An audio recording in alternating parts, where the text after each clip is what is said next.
Welcome to another episode of the Durham Bulls podcast, your weekly viewfinder into all things Durham Bulls. It's kind of a celebration of our history. You'll hear the journeys from all of your favorite Bulls, the managers, the world champions, Hall of Famers, and other characters and personalities that make the Bulls the most iconic minor league franchise in the country. So immediately, I'd like to say thanks to all the people out there who have downloaded our brand new, rebranded The Durham Bulls podcast. The response has been terrific. You can find us and subscribe to us on Apple and on Spotify. You can find the video portion of the podcast on YouTube TV at Durham Bulls TV on YouTube.com. So check that out.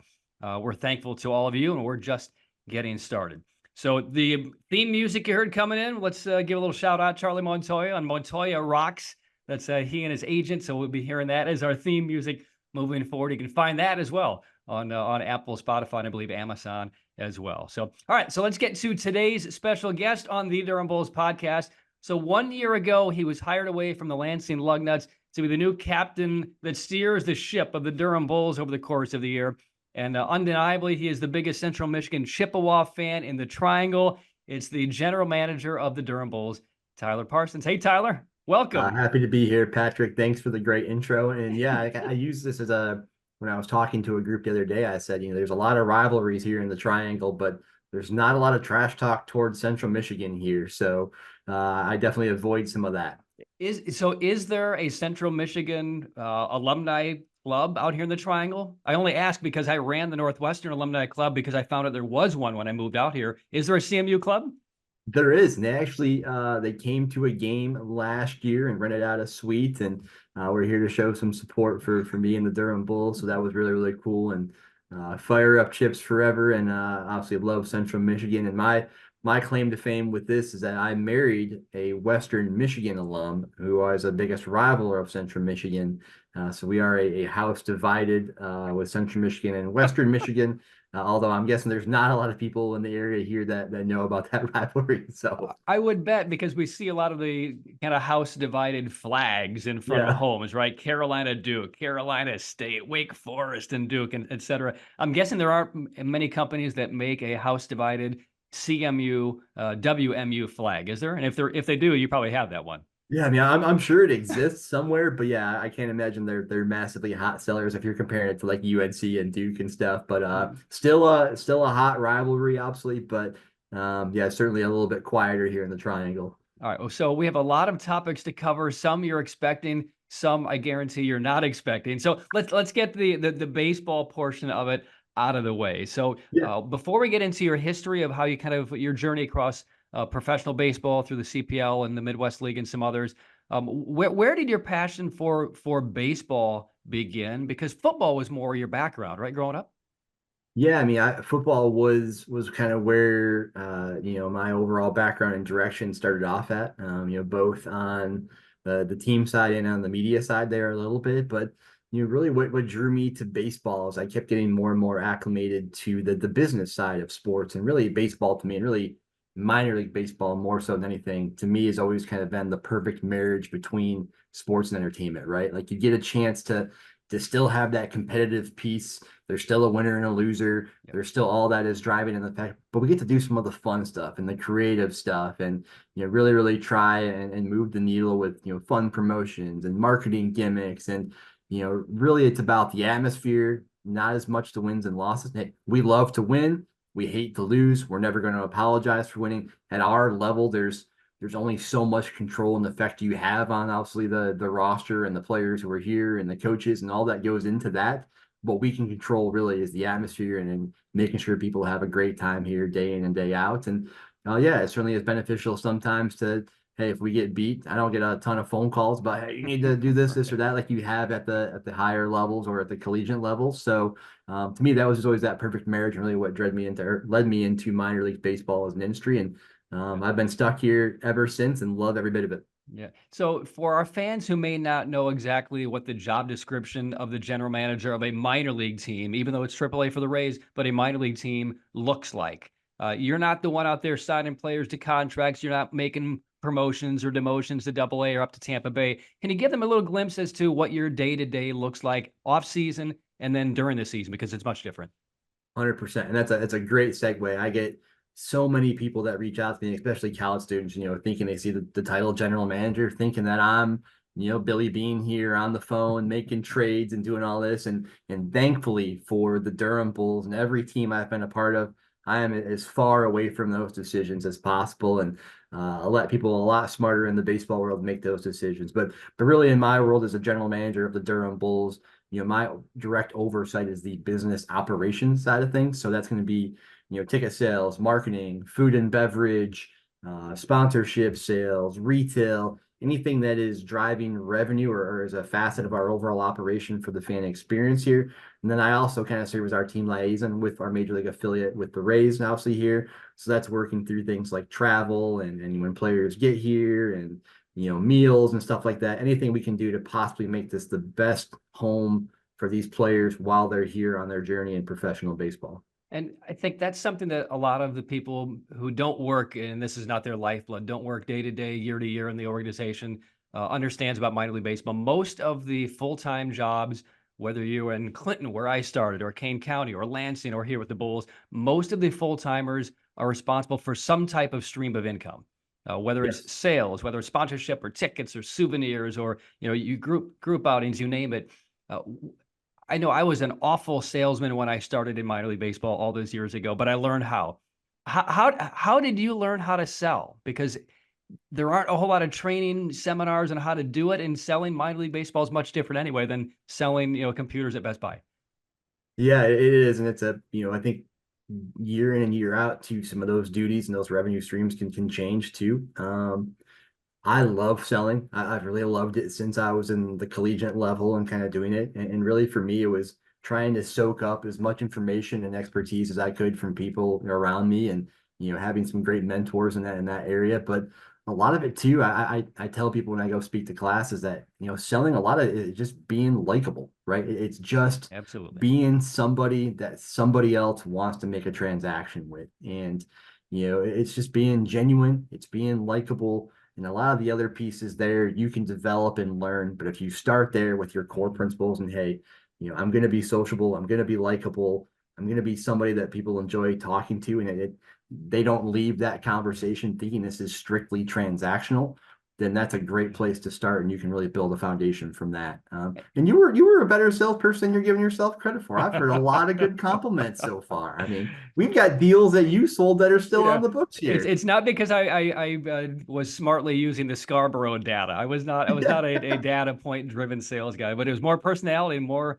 just following through and over promising or over delivering, under promising, and again, being an advocate for the business to work with us. Because if you don't believe in the organization for which you work, you're being disingenuous to yourself and to them, trying to have them spend money to a place that you may not believe in. But if you do believe it, like we all do here with the Durham Bulls and other organizations, it's a much easier conversation to have.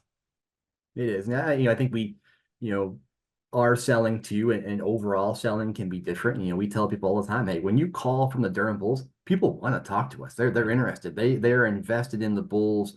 Yeah. They see what impact we make in the community here and that stuff. It can be a little different. Yeah, if you're selling a copy machine or dental supplies or something like that. We're selling an experience that is our overall product, not just a tangible product. So there's definitely some built-in benefits to selling the Durham Bulls and really any sports entity, I think, as well. As seasoned of a salesman as Tyler Parsons is, could you sell dental supplies if you had to? Oh man, I don't know if I could live in that world of the product selling. I think, if it came down to it in my career and that's where I hit and that was my calling, I guess you make the best of it and you still attack it with the same passion you do anything else. But that's definitely not where my skill set, I think, is best used or needed, hopefully. Well, so let's touch a little bit on kind of the birth of your sales background, because I did a little bit of research. There are a couple of Tyler Parsons podcasts floating around there from years past. I've spent plenty of time watching those. You kind of cut your teeth at the college level back at CMU, right? Was that one of your first sales jobs in terms of selling tickets for the Chippewas athletic programs? Yeah, it was, and it's an interesting story. I mean, at the time, I was doing some different internships, and I was working with the football program. really I was on the media side there a little bit. So I helped kind of found Central Michigan's rivals.com site. So I was on the media side there a little bit and the football and basketball recruiting side. And I got a chance to make some inroads with, some of the athletics director and the personnel there at Central Michigan. And I remember, again, I was just trying to be likable and find a way to get my foot in the door. And I must have impressed some people or the talent well was just so dry. They're like, man, this guy could sell, right? We could figure this out. So like, hey, do you want to do this? I'm like, heck yeah. So I got hired on as the ticket sales coordinator at Central Michigan, and literally, from day one, they just kind of said, hey, here's some revenue goals and go figure it out. And for me, it was a learning experience. It was the first time I was doing some of that direct selling. I was going out to chamber events. I was networking. I was hustling around the community. I was doing everything I possibly could to sell tickets. I also ran what was called our IMG cushion seat program, which is all the chairbacks inside the stadium. I didn't know that I was the only person that was part of that program when I signed up for that. So that was a whole nother learning experience. And it was just a really, really cool moment in my life and my career to really, be stuck in that place to kind of figure it all out a little bit. But I had some tremendous mentors there at Central Michigan that kind of helped me along the way. And I had some really, really fun experiences as I was kind of putting things together and making my first sales. And I still tell people I've been in this industry for a while now. And the hardest thing I've ever had to sell to this day is still midweek Maction football games. Those Tuesday nights in November when it's 20 degrees out, it's snowing and cold, and the game's on ESPN or ESPN2, like trying to sell tickets for those ones, that was a challenge. And I don't know if I'll ever get another one quite like that, but it was a great place to cut my teeth and really develop and grow those skills. I mean, selling Maction is challenging enough, but when you're doing it in the shadows of the Big Ten and of Michigan State, which is a couple of miles down the road, and as well as anybody does that there's only so much disposable dollars from companies and people, frankly, to buy tickets or season tickets or sponsorships to spend money when you have a whole lot of competition in your backyard, and you certainly did there. For sure. And I think that was really the first, vision I saw of the overall atmosphere being the thing that has to sell, right? Like, not every person is going to be a Central Michigan diehard football fan. So what are other ways that we can continue to elevate our experience, to draw in some of those casual fans, maybe those people that were on the fence to come, check out this experience. And yeah, that was kind of that eye-opening piece for me and realizing like how much of the atmosphere really ties into the overall sales experience and people making decisions to whether attend or not. So again, had a lot of fun, really, really enjoyed my time at CMU and really set the stage for me to take a career down the business side of sports. Yeah, so take us on a walk through that journey, because from CMU you jumped into the Coastal Plain League for a couple of years with a couple of different teams. You connected with a really profoundly kind of transcendent figure within baseball with Jesse Cole in Yeah. his time there. I'm sure he learned a lot from you. I'm sure you learned a ton from him. And then ultimately getting back to Lansing with the Lansing Lugnuts, your hometown team, a couple of years later. Yeah, I was working at Central Michigan and I was finishing up my master's degree there. And then really, at that time I had spent a number of years and really loved my time in Mount Pleasant at Central Michigan, but I was kind of looking to explore and take that next step. And like everyone was searching job boards and just trying to find out what this all looks like and that job search. And I remember I came across a posting for the director of fun in Forest City, North Carolina. And I like, this sounds great. This is right up my alley. And I applied for it. Ended up hearing and getting a call back from Jesse Cole, who was at the time the managing partner of both Forest City and then the GM managing partner in Gastonia with the Gastonia Grizzlies. So they flew me down. He picked me up at the airport. I remember that to this day. That was the day that the Tigers traded for Prince Fielder on this day. It's just like a random baseball anecdote. Sure. I remember when that happening, but spent time with Jesse and then Jeremy Bowler, who's obviously now with the Tennessee Smokies, was in Forest City as their GM at that time. So Jeremy and I are still good friends and talk as well. But yeah, what a fun experience. I remember Jesse and I when they were here last year with the Bananas, joking around about some of our stories and what led to this. But I remember, hung out with them and they took me to a young professionals networking meeting in Gastonia called the Gaston County JCs. And he just left me there to see how I would interact with people. This And is it just the happened to day of be, your interview. Yeah, this was part of my interview, I think, to this day. And he said to the day he's never done that to anybody else. It just happened to work out that way. But for, gosh, 10 years of my life after that day, I was still getting emails from the Gaston County JCs about all the happenings they had in Gaston County there. But, spent my year in Forest City, and ended up, Jesse took over managing control of the Martinsville Mustangs. Went over there to become the GM of the Martinsville Mustangs for a year, and then got some interest from the Johnson City Cardinals. Spent 5 years in Johnson City, Tennessee, with St. Louis Cardinals rookie ball affiliate there, and had some amazing times and met some amazing people in Johnson City, and that'll always be an incredibly special place to me in my career, and met some lifelong friends, and just was a really, really cool moment in time, I think, as a young professional in the sports industry, kind of figuring it all out, and then being in the right place at the right time too, as that team kind of took off and that community kind of took off there. And yeah, got a call from the Lansing Lugnuts, and to, opportunity to be the GM. And that was my hometown team. I grew up, 15 minutes from Lansing, Michigan. And, I've told them this, and I've told people in Lansing too, it's kind of like the last place I ever wanted to end back up, was right there.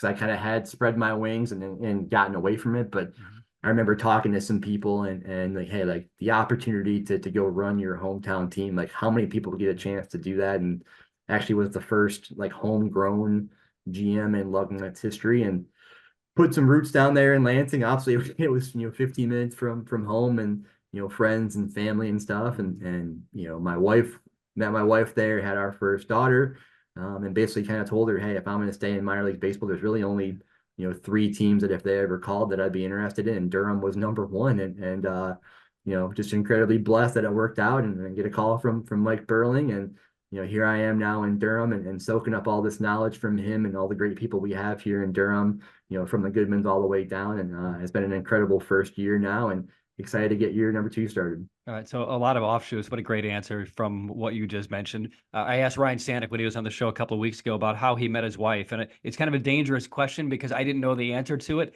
And it turns out he met his wife through an Instagram message that he sent to her, not knowing that she had been on Survivor. So I'm going to ask you the same question because it elicited such a neat answer. How did you meet your wife? You said you met her when you got back to Lansing. Had you known her before, and how did it happen? Yeah. No, my wife and I have a fascinating history. We actually went to high school together. So we had known each other really, since I moved to Dansville, Michigan, which is where I went to high school. I moved there in middle school, and known each other since then.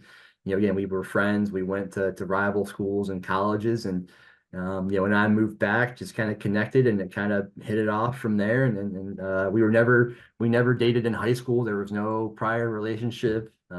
She was definitely out of my league, I think, in high school. So maybe I developed myself to a point. Maybe that's part of developing sales skills, is being able to sell yourself a little bit, right? And I made my pitch to her when I got back, and yeah, we ended up, getting engaged, and then married, and then had our first daughter. And then actually, when I came here to Durham, like the day before I was set to move down to Durham, we found out we were pregnant with our second one. So it's been blessed, and have two young daughters, and it's a whole different piece, as obviously having a kid, that it changes everything from your dynamics in baseball and working in sports, but wouldn't change anything at all.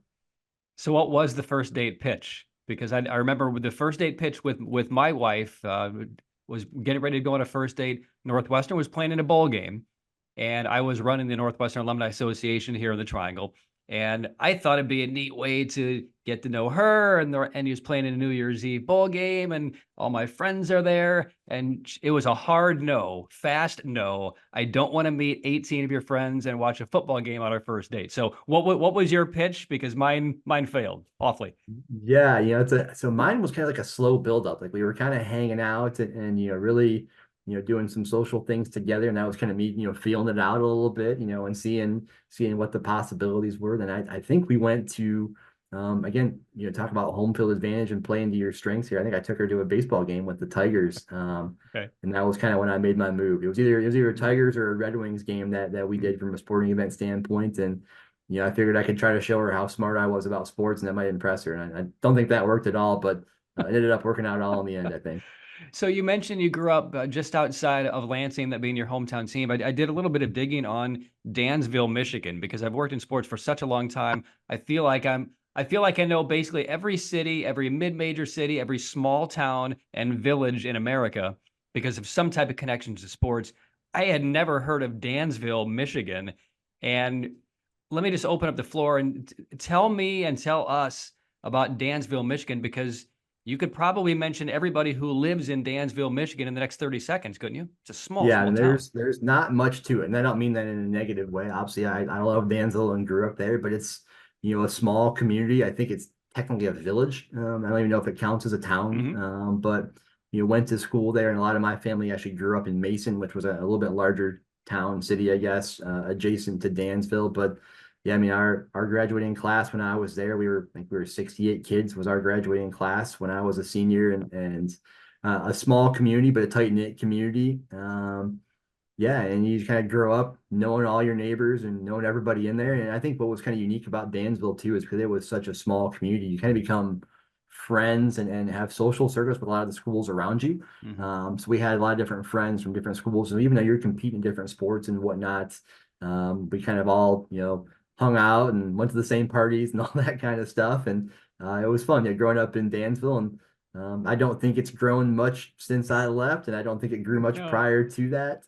But it has its place in Michigan and is a nice, cozy town, and I love the people there. Yeah, the last population check was 563 for Dansville, and I went to the village's website and saw basically the village town council, and I did see someone with Parsons as a last name, Kelsey Parsons. I'm assuming that's some relative of yours as the clerk of the village of Dansville. Is this a relative?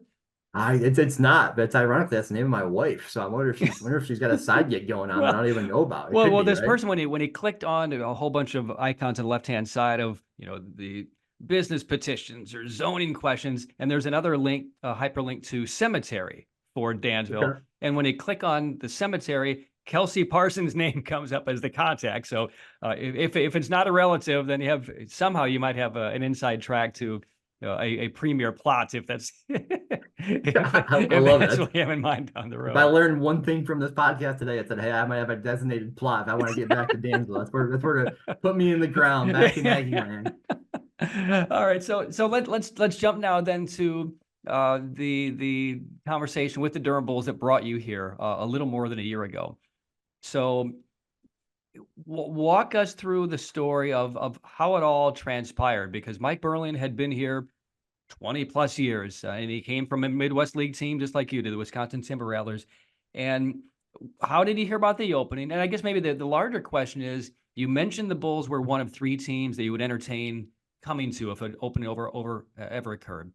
Uh, Similar with me, like when you don't work with Durham, but you work in minor league baseball, ultimately where you would like to be at the higher levels of minor league baseball.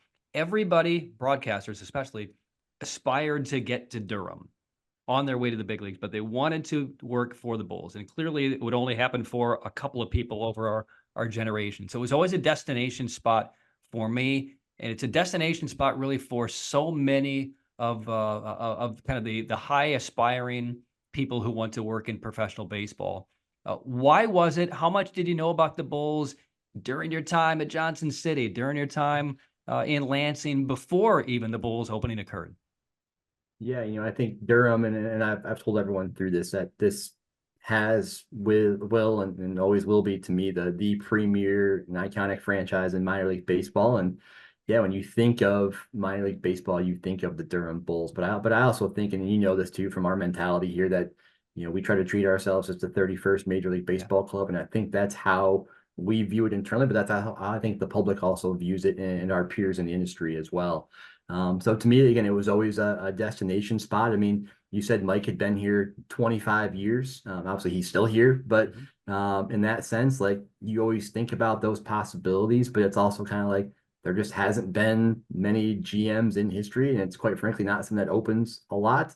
And even for it to open too, there has to be probably not, someone internally they're just going to slot right into it immediately as well. So there's a perfect kind of number of factors that go into it. And at the same time, you got to be at a place too where you're willing to make the move and make the transition as well. But I heard about the opening, ironically, through, obviously sports is a tight knit community and you never know who you know and how they know each other. So, when I was in Lansing, we hired a gentleman named Steve Malliott, and I hope he listens to this. I Yeah, love yeah. Steve. Steve Malliott was a former, sports executive and GM, obviously that was in Wisconsin with the Timber Rattlers there, and also in Myrtle Beach. But Steve hired Mike Birling Yeah. in Wisconsin, and obviously full circle. Mike here, and then I've been good friends with Rob Zerjav, who's obviously the GM and now current owner, I think, of the Wisconsin Timber Rattlers there, who was close with Mike. So had heard from both of them that, hey, Durham's open. You should think about this. Here's Mike, call him. You guys connect, talk through, and see if there could be a potential fit. And really, it took off from there. But really, a lot of credit to Rob Zerjav and Steve Malliott for kind of making some connections there. And yeah, I like to harass. Maybe Mike was just too scared to call me on his own, so I had to dial him up. But no, incredibly blessed, and really one of my selling points to come here to Durham was to have an incredible mentor and someone who is revered in this industry as much as Mike Birling is. And again, he's a guy that comes with a lot of experience and just a lot of knowledge that not only about the Durham Bulls but sports in general. And it's been great to learn from him a little bit too. While I still think I'm a little bit young in industry, I'm getting older now, but you can always get better and always learn, and no better person in this industry to learn from than Mike Birling. What was the interview process like, and how long did it take? Because when you ultimately came out here, not only are they interviewing you, you're interviewing them as well, because you're endeavoring to potentially move your family out here to Durham. Yeah, I think it was really, really. I don't want to say it wasn't professional, but it was kind of casual. And again, it was kind of a learning process for both sides. And really came down here for the day and met everyone with the Durham Bulls. I mean, I kind of remember sitting up here in the suites because we were doing renovation here at the stadium, and literally, meeting 2 or 3 different people from every department, everyone on our staff, and letting them ask questions and asking questions of them, and getting a feel of the overall area here, and then obviously meeting the Goodmans and going out to eat with them. And we're going out to eat with Mike Birling and Scott Strickland and Chip Allen on the Durham Bulls team, as they were kind of going in different directions and what all these pieces meant. And yeah, I really spent an entire day here and then having multiple conversations and talking through it with people. And I remember talking to my wife and saying, hey, like I got great vibes. Like this all matches up with kind of what we're looking to do in our career. It's a great area. Ironically, the one place I didn't see and no one took me when I was here, and I've kind of ragged them a little bit on this, but I never saw American Tobacco District. I never walked over there and saw this super cool area across from the ballpark that has a river in it and just is an amazing property as a whole. But Durham in general and the entire city here, the entire region, it's growing rapidly, and there's a reason for that. There's a lot of cool things happening around here, and again, the stars all aligned, incredibly blessed. Was given the opportunity, and it all worked out, and pumped to be here in Durham for hopefully for a long time. Two-part question. Where were you when you got notification that the job was being offered to you? And then was there any one question? It seems like in any interview, there's always one question that you just don't expect to be asked. And was there one of those questions within the 15 or 18 people who you're talking to during that interview process when you were here? That's a great question. The first one, I was in my office in Lansing, but I want to say it was the day before Thanksgiving. And so I was like the only person in the office at the time. So that worked out great. And of course, quintessential minor league baseball, I was there to, catch up on some work, and it just, it all worked out and it all made sense. And what better way, obviously, right? But the question someone asked me that I wasn't expecting, I don't remember one, honestly. I mean, I know that's like a cop-out answer to that, but I don't remember anything being like, terribly surprised or off the wall or anything like that. Um, I think there was a lot of it was just there was so much familiarity, I think, between all parties here, that I think it was a lot of just filling out and again, everyone vetting each other to make sure this is the right fit potentially. But yeah, I don't remember anything too crazy as far as off the wall or anything like that. I don't asked to fly know my is an acceptable answer on this yeah, podcast. I don't know I is don't fine. know. So Yeah, I don't have anything for that one. But before we move to a different topic, where did Mike and Chip take you for dinner? Oh boy. We went to why am I forgetting the name of this? The steakhouse, like right Angus next door Barn. to us here. Not Angus Barn, the right down the street here from us. Why am I Oh, forgetting? at the hotel. Yeah. Oh, there's my Oh. light. The motion sensor we haven't figured out. I knew So that was just going to happen. FYI, it's about 31 minutes. If 31 minutes, yeah, nailed it. Got if it. Now if I you're not know. watching the podcast on YouTube, Tyler and I we're in separate offices at the DBAP right now, and we both have motion sensor lights in our office, and we're in our offices. But if there's no movement for X number of minutes, we didn't know how long until 31 minutes ago, the lights just shut off. Yeah. And so Tyler's 31 lights minutes. just shut off a couple of seconds ago. Now we know. But yeah, it's Okay. I'm still forgetting that. Then it's a steakhouse. It was delicious. I've been there a bunch. Gosh, I lived right across the street from it, but right next to Deepak down there. Is it Nana's? Nana steak. Nana steak. Yeah, that's the one. That's the one. Nailed it. All right, we got it. So moving And on. of course, Scott Strickland ordered prime rib. He is a VIP celebrity there, and I think they carve his own prime rib for him every time he goes there. So just charge the Underhills. yes, yep. All right. So you mentioned earlier about being in the GM role where you don't have the pressures to win, as GMs do at the big league level. It leads to an interesting conversation because so as long as I've been with the Bulls, I've gone from Charlie Montoya as the manager to the Bulls to Jared Sandberg, and Jared always felt almost incumbent on him to continue the winning tradition of the Bulls because Charlie had raised the bar so high after Bill Evers had raised the bar so high. So he didn't want to break the chain, break the link. So when Jared left after he had won here with the Bulls, Brady Williams felt the same way. You want to continue the tradition of the Durham Bulls. When Brady left, it was Michael Johns coming in, only 1 year, but he goes to the International League Championship Series, and now Morgan Esberg is coming in. Do you feel a sense of obligation to make sure that now that Mike Birling has moved into a VP role and you're now dealing with the day-to-day operations of the club and kind of the face of the club on the business side, how much do you feel pressure that because we are the 31st big league team with everything the Bulls are and everything the Bulls represent, the successes and the championships and all, does that weigh on you on a day-by-day basis to not screw it up? You know what I'm saying? What a great way to put it, Patrick. Yes. Yeah, I think it's twofold. And I don't want to correct myself on that piece, but yeah, the winning side, I think there still is an expectation, especially here in Durham, and I certainly feel that, and I know the Rays feel that. I just spent some time with them this past weekend down in spring training. That we have developed an incredible tradition here in Durham, and that there is a certain expectation that hey, we want to win. We should win, and the expectation is that we are going to have a winning product. I think from my standpoint with that one, it's as operators at the minor league level, we have very little influence over who's on the roster or who's coaching it here. But I do think there are ways, obviously, by providing the best possible atmosphere and packing this house out and selling the DBAP and letting people know that this is a true home field advantage. And I think if you looked at our record over the last 5-10 years, you would see a heavy influence that the DBAP has a home field advantage because of the atmosphere we're able to provide. So there certainly is an expectation that we want to win. I enjoy winning. I think everyone enjoys winning. I think that's always going to be a goal. We'll certainly be disappointed if we aren't continuing that winning tradition or if we slip up at all. But I think the Rays have done a great job of making sure that this is a place where players come to learn how to win, right?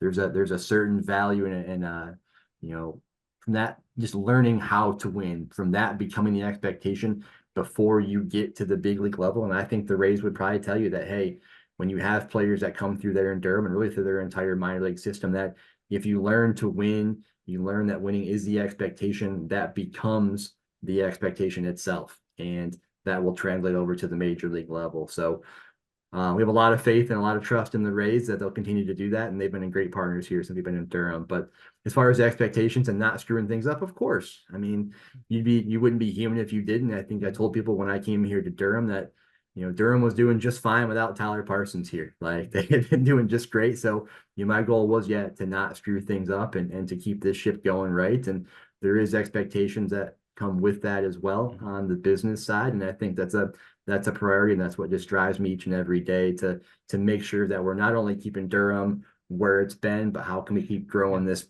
organization and keep elevating it. So what does that look like? What does the next chapter for the Durham Bulls look like with Tyler Parsons at the helm? I think we want to be number one in paid attendance in all of minor league baseball. I think we're a top 5 team. We've traditionally ranked in there. I'd love to be number one ranked in all revenue facets of minor league baseball across the board. So, I think that starts with attendance, and that trickles down to everything from, sponsorship to retail, which I think we're already there in retail. I'm not sure if I'm allowed to say it on the podcast, but we are. Brian Wilson All just facets. texted me. Yes, he said yes. Yeah, Brian does an incredible job. Obviously, is a great ambassador for the Bulls, but yeah, I think ranking number one and kind of having that expectation that we are number one across the board, I think is what we want to strive for, and I think we should strive for that.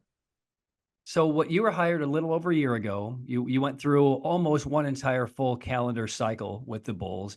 But kind of my understanding in watching you over the course of the 2023 season, it seemed like it was more of an evaluative season for you of the team, of the operations, of all of the different kind of mechanics behind the organization. Is that accurate? And what were you able to detect over the 6-month season that you now have either changed or applied adjustments ahead of now the 2024 campaign?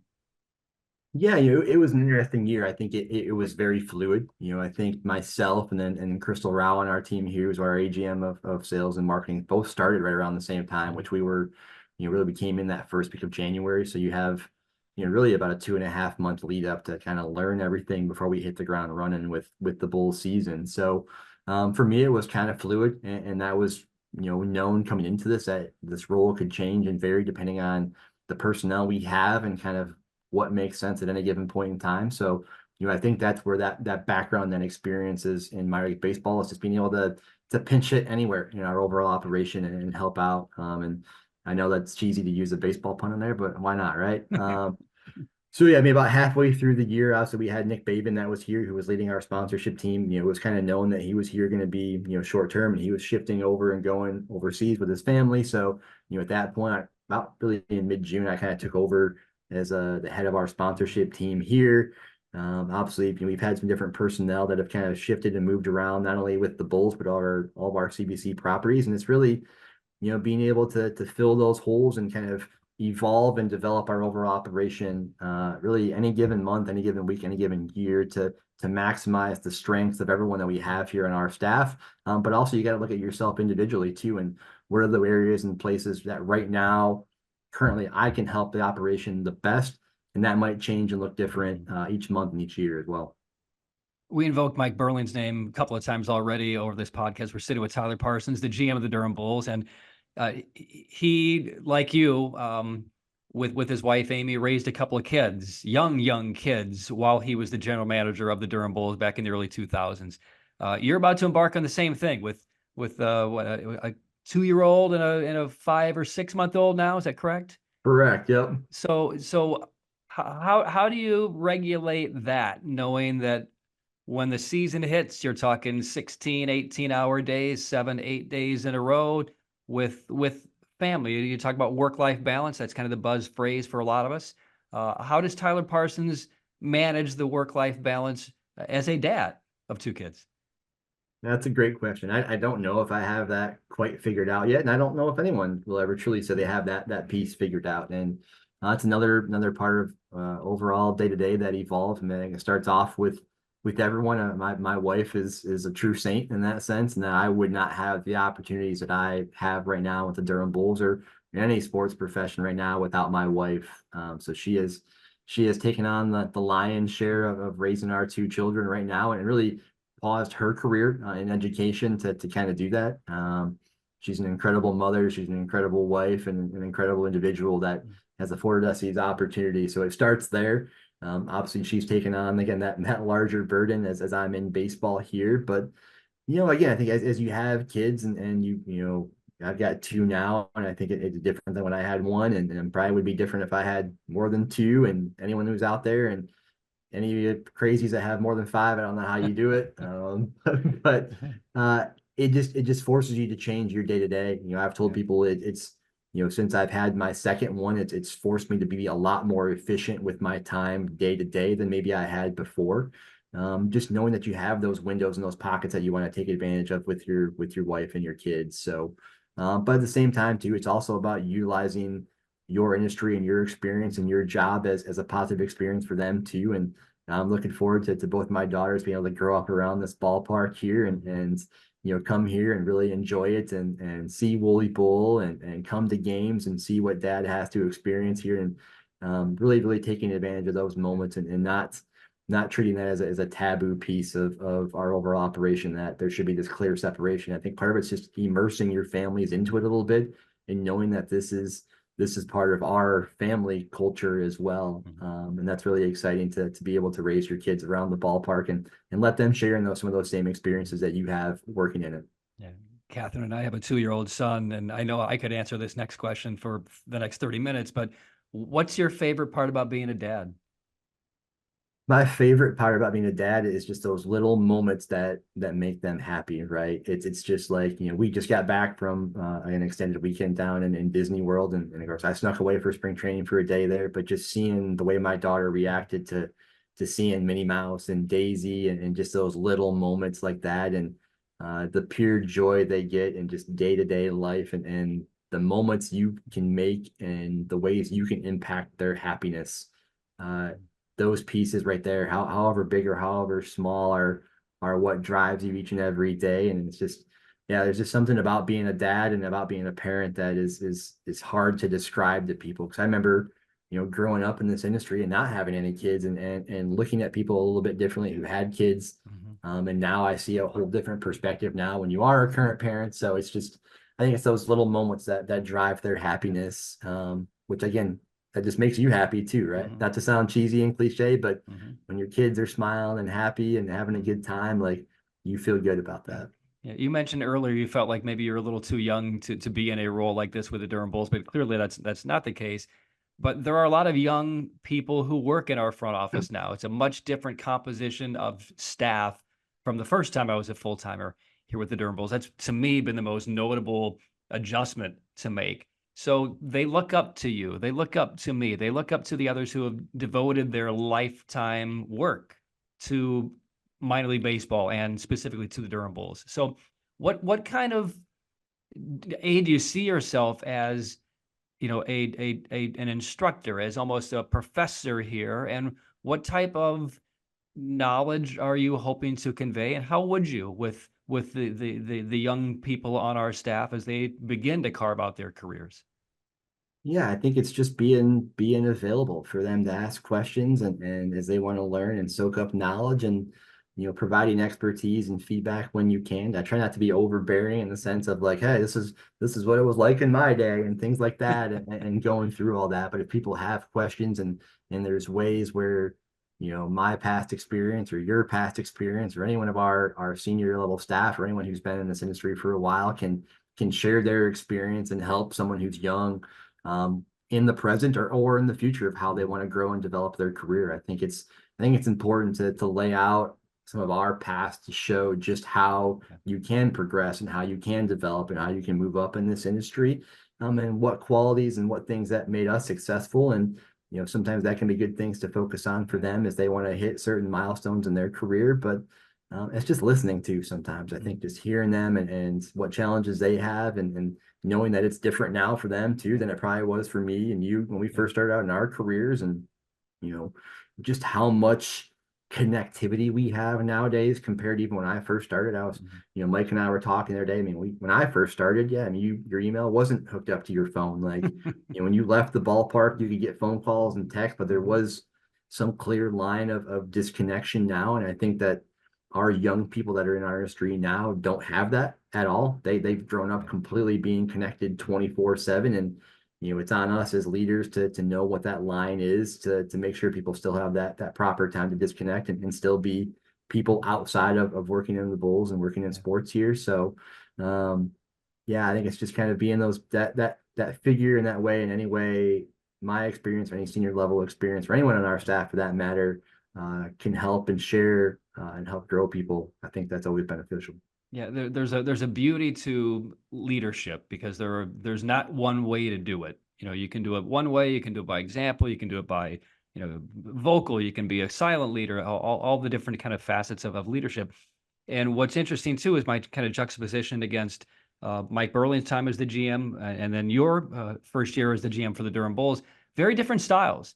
And I had many conversations with Mike last summer about how challenging it was for him, that he wanted to make sure that he gave you ample space to make your own decisions, make your own mistakes. It may not have comported with the way that he would have done it, but he had to really kind of rein himself in to make sure that he realized he wasn't in the operations day to day anymore, that no longer was part of his job description. So what was that relationship like, knowing that the person who had filled your office for about 25 years was just on the other side of the front office, while you're now trying to replace him and do things differently, as far as maybe making changes of things that he had done for years and years? What was that experience like?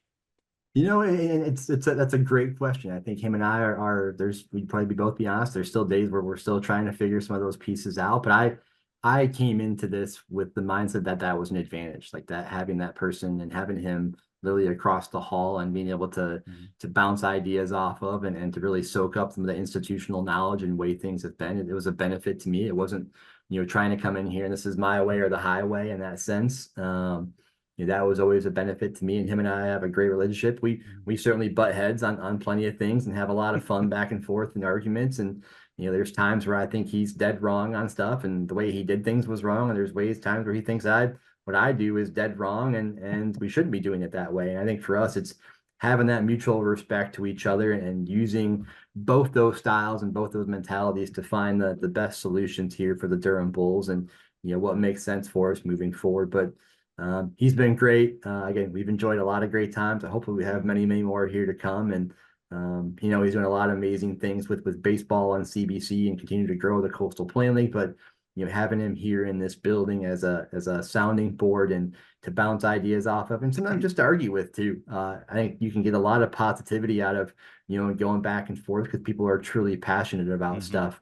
And Mike Birling, he gets incredibly passionate about things, and I am the exact same way sometimes. We've had some fun back and forth again, and I think some of our staff have been like, "Are these guys okay?" And like, that's just how we are, and I think that brings the best out in our overall operation. Yeah, I think also kind of the through line for you and for Mike and for me, I think being from the Midwest really helps, because I think there's a certain disposition of Midwesterners who are able to kind of have those open and frank conversations and do it professionally and respectfully, and we get over whatever issues we have pretty quickly. Anyway, that's my take anyway. Yeah, we both came from the Midwest, and I came from Michigan, and he came from Wisconsin, and clearly Michigan is a superior state to Wisconsin, and he has to learn to accept that. So, all right, so since you brought it up, and we'll begin to wind things down here with Tyler Parsons, I did, and I thought this was purely confidential. I'm new to the whole Teams chat, chat boards and chat lists, so I sent a message to the entire staff, purposely excluded you a couple of days ago to see if anybody had any questions. And some did. I've changed their names to protect their identities. But I want to bounce off a couple of these quick questions on you. So the first question comes from Jim Ploy, and Jim wants to know what is your proudest moment so far of your career, and also what is your least favorite part of the job? That's again Jim Ploy, a member of the Bulls front office. That's a great question. Oh, all right, Jim. Now I got to try to identify who all these people are. This is great. Proudest moment for me in my career, overall. I've kind of told people, to me, and it was part of it was where I was at, how old I was, the situation I was in, and the team. My time in Johnson City, to me, will always be incredibly special, just because it was a team that I think was on the ropes as far as, being even in existence, and going into there and seeing how that community really embraced it over those years. And just the impact and the friends I've made, the people I met there. It was just a really, really special time. And again, showing up there, hey, here's your first day on the job, like figuring it all out. We have a 2-person full-time staff. You might get a chance to hire a third person.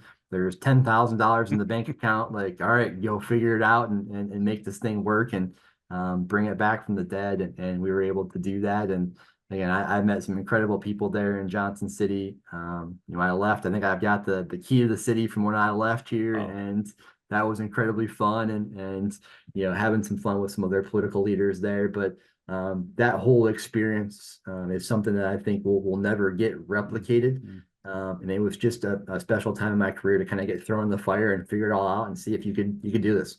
Um, the part of my job I don't enjoy, it's probably a cop out to say tarp. I mean, I enjoy Okay. the competitive nature and you know what that means for our staff and how it brings out certain qualities in people and being able to see that. I just don't like the weather. That's probably the biggest one to me is weather. You know, the potential impact and how it can affect our revenue. It affects people's moods. Yeah. It affects just the day-to-day operations. Like if every day could be 75 and sunny, to me, that would be perfect.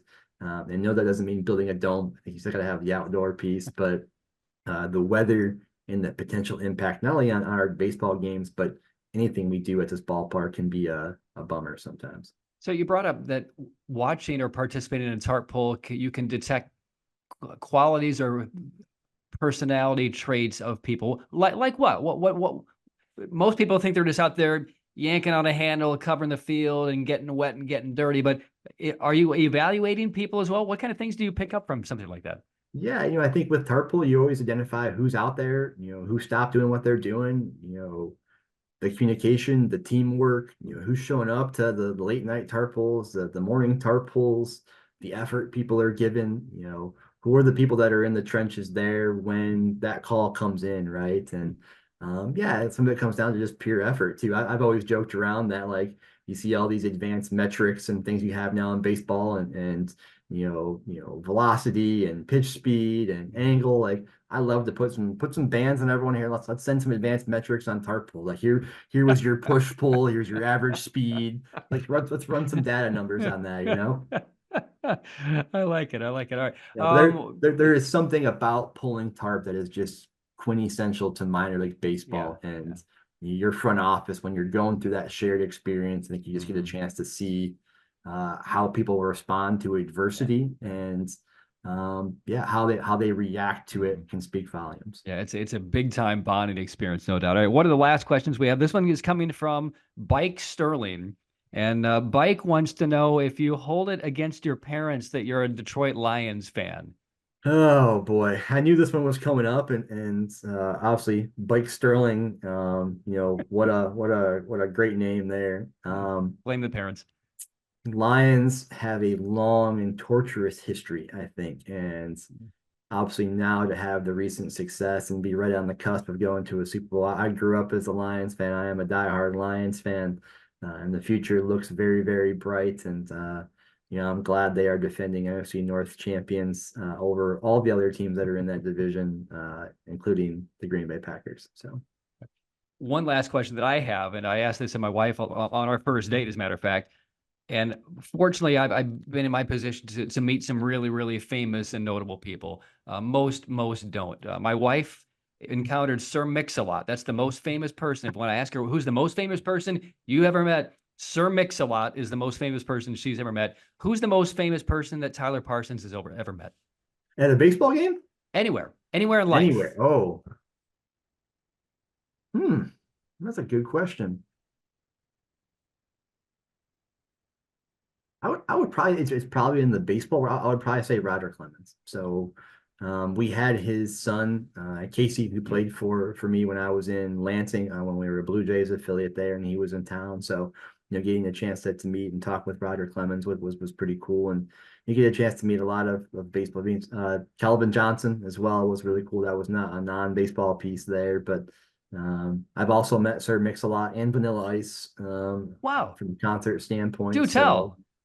hosted a concert called I Love the 90s. So yeah, Sir Mix-a-Lot, Vanilla Ice, Kid and Play, Coolio, Rob Bass, Kid and Play, all sorts of these Wait, I want to I say love one that. hit wonders. Why? I love the 90s. Why are we not doing this here? Hey, you never know. You never know when the 90s can be hitting the DBAP. So All right, Tyler, I appreciate your time. I love how my 25 minutes inquiries to have people come on the podcast get stretched out to 55 every single time, but we've done it again. And I know you're a busy guy, especially late February, early March before a season kicks in. But thanks for sharing your stories. I appreciate that. I'm sure we'll have you on later on this summer. No, I appreciate you having me on. It was a lot of fun, and blame me for the long tangent answers for stretching this out. And yeah, who was that person that was like, "Hey, you need to keep these things short"? Who would ever tell you that, right? Well, I'll double invoice Anita. So There we all go. Tyler Parsons, thanks so much for joining us, and the best of luck to you and the Bulls here in 2024. Thanks. I appreciate it. Thanks, Patrick. All right, so that is going to do it for this week's edition of the Durham Bulls podcast. Again, a reminder, you can subscribe to this on Spotify and on Apple, and watch on youtube.com/Durham Bulls TV, and you can see some little clips. Follow Durham Bulls on Twitter, and we'll be posting some of these little miniature vignettes as well. So thanks to Tyler Parsons, and thanks to everybody for watching in, and we'll catch you again next week on the Durham Bulls podcast.